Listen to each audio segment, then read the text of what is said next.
নমস্কার। আমরা সকলেই জানি গত ৯ই মে বিজেপি সরকার আমাদের পশ্চিমবাংলায় নতুন সরকার গঠন করেছেন এবং সেই সরকার নতুন সরকার গঠন করেছেন। মুখ্যমন্ত্রীর পদে নিয়োগ হয়েছেন মাননীয় শ্রী শুভেন্দু অধিকারী মহাশয়। তাকে আন্তরিক শুভেচ্ছা ও অভিনন্দন। তো আজকের যে আলোচনাটি রয়েছে সেটি হচ্ছে যে এই সরকার ক্ষমতায় আসার আগে, পশ্চিমবঙ্গে ক্ষমতায় আসার আগে যে অনেকগুলি প্রতিশ্রুতি দিয়েছিল, তার মধ্যে শুধুমাত্র মহিলাদের জন্য যে 17টি নতুন প্রকল্প বা ইশতেহার তৈরি করেছিল, আমরা সেই বিষয়ে আজকে আলোচনা করব।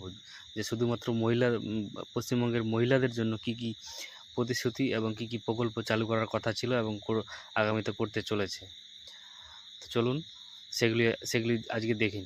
যে 17টি মহিলা প্রকল্পের কথা বলা হয়েছে, তার মধ্যে প্রথমটি হচ্ছে মহিলাদের অর্থনৈতিক স্বনির্ভরতা নিশ্চিত করার জন্য আমরা তাদের মাসিক 3,000 টাকা আর্থিক সহায়তা প্রদান করব।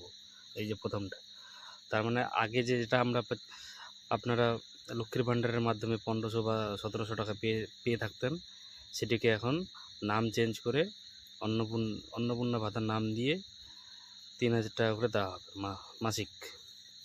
আচ্ছা, দ্বিতীয়টা হচ্ছে আমরা লাখপতি দিদি হিসেবে 75 লক্ষ নারীর ক্ষমতায়ন করব। তিন নম্বরটি হচ্ছে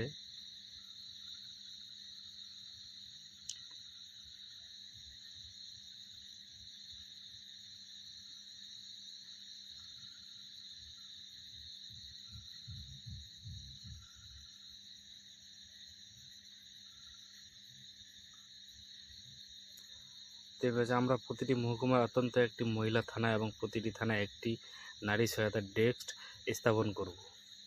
চতুর্থটা হচ্ছে আমরা কঠোর আইন প্রয়োগ ব্যবস্থা এবং নারী বিরুদ্ধে অপরাধের ক্ষেত্রে শূন্য সহনশীলতা নীতির মাধ্যমে শহরের ব্যস্ত এলাকা, শিক্ষা প্রতিষ্ঠান, ছাত্রাবাস ও জনবহুল স্থানে নারীদের নিরাপত্তা ও মর্যাদা নিশ্চিত করব। তারপরে আমরা এদিকে দেখে নেব, আমরা আর্থিকভাবে আচ্ছল পরিবারের গর্ভবতী মহিলাদের 21,000 টাকা আর্থিক সহায়তা ও ছোটি পুষ্টি কিট প্রদান করব। মানে যে সমস্ত মহিলারা গর্ভবতী থাকবেন তাদেরকে এককালীন একটা 21,000 টাকা এবং ছোটি পুষ্টি কিট দেওয়া হবে। তারপরে বলা হচ্ছে আমার শহরের ব্যস্ত এলাকা ও জনবহুল এলাকাগুলোতে টহল দেওয়ার জন্য মহিলা কর্মকর্তা নিয়ে গঠিত শুধুমাত্র মহিলাদের দুর্গা সুরক্ষা স্কোয়াড টহল দল গঠন করব। তারপরে বলা হচ্ছে আমরা রাজ্য সংরক্ষিত পুলিশ বাহিনী মাতঙ্গিনী হাজরা ও রানী শিরোমণির নামে 2টি সম্পূর্ণ মহিলা ব্যাটালিয়ন প্রতিষ্ঠান করব। এটা হচ্ছে সম্পূর্ণ একটা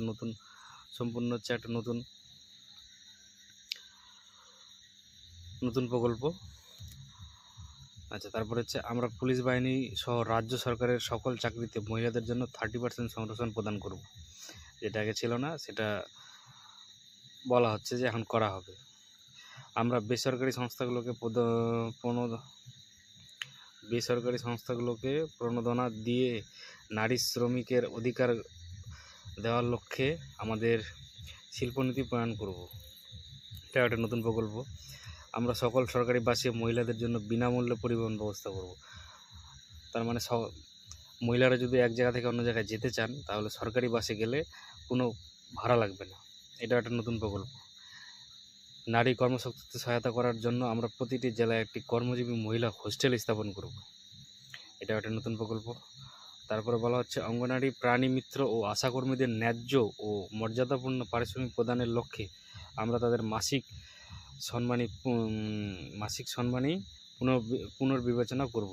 তার মানে আগে যে বেতন পেত অঙ্গনারী বা আশাকর্মীরা, তার থেকে হয়তো একটু বেশি পাবে এখন। সেটাই এই প্রকল্পের মাধ্যমে বলা হচ্ছে। আমরা বাল্যবিবাহ প্রতিরোধ এবং তরুণীদের ভবিষ্যৎ সুরক্ষিত করতে সক্রিয় পদক্ষেপ গ্রহণ করব। এটা একটা নতুন প্রকল্প।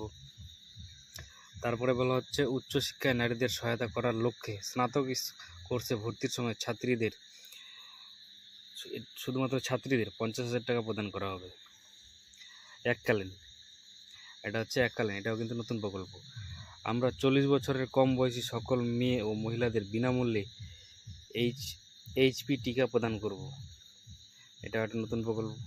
তারপরে বলা হচ্ছে আমরা প্রান্তিক ও অর্থনৈতিকভাবে দুর্বল শ্রেণীর 40 বছরের বেশি মহিলা বয়সী মহিলাদের জন্য বিনামূল্যে স্তন্য ক্যান্সার স্ক্রিনিংয়ের ব্যবস্থা করব, যার মাধ্যমে প্রাথমিক পর্যায়ে রোগ শনাক্তকরণ এবং সময় মতো চিকিৎসার সুযোগ উন্নত করা হবে। আচ্ছা, এবার সব শেষে যেটা বলা হচ্ছে, নারীদের উপর অত্যাচার যেসব মামলায় ন্যায় বিচার মেলেনি, আমরা সেসব মামলা পুনরায় চালু করব এবং প্রয়োজন পর্যাপ্ত অবিলম্বে অনুকম্পামূলক ক্ষতিপূরণ ও আইন সহায়তা প্রদান করব। তো বন্ধুরা, আজকে যে বিজেপি সরকার আসার পরে যে মহিলাদের জন্য যে 17টি নতুন প্রকল্প তৈরি করতে চলেছে, তার মধ্যে আমি সবগুলি এখানটায় পয়েন্ট পয়েন্ট করে বলে দিলাম। এই প্রকল্পগুলি পরবর্তীতে যখন অফিসিয়ালভাবে বিজ্ঞপ্তি আসবে, তখন আমি বিস্তারিত আলোচনা করে দেবো আপনাদের সঙ্গে।